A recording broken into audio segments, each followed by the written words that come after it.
Puis on va parler maintenant de l'apnée. C'est un phénomène scientifique aussi assez intéressant. Aujourd'hui se déroulait la 5e et dernière manche de la Coupe de France d'apnée, donc à l'issue de cette compétition. On aura une idée plus précise, tout simplement sur la composition de la prochaine équipe de France. Dans le sillage de Jacques Mayol, Stanislas Madège avec Thierry Porchel. Regardez.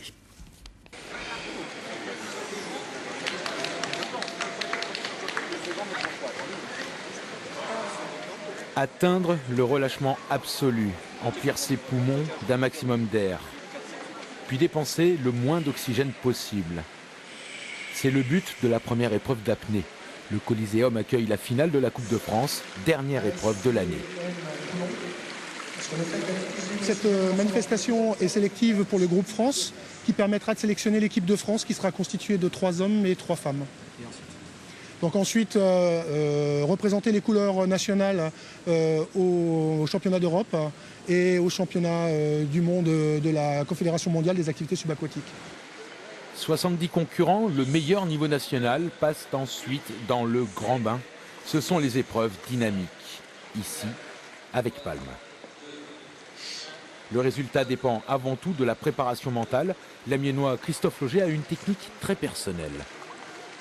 Ce qu'il faut, c'est tirer du plaisir, réussir à se détendre pendant l'apnée en permanence. Ne pas penser à l'apnée. Moi, par exemple, là, j'ai pensé que j'étais en mer avec un pote en train de suivre des poissons, comme ça s'est produit il y a quelques années.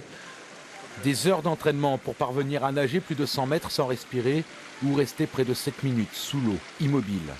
Caractéristique du haut niveau, un mental hors du commun. Ce serait déjà l'approche mentale du dépassement de ses limites. Savoir garder le contrôle alors que la machine vous dit de sortir de l'eau et elle vous dit que les jambes brûlent et qu'il est temps d'arrêter et pourtant il faut continuer et garder son sang-froid. L'apnée s'est largement démocratisée depuis le premier record de Jacques Mayol en 1976. La Ligue régionale Île-de-France-Picardie compte près de 30 clubs.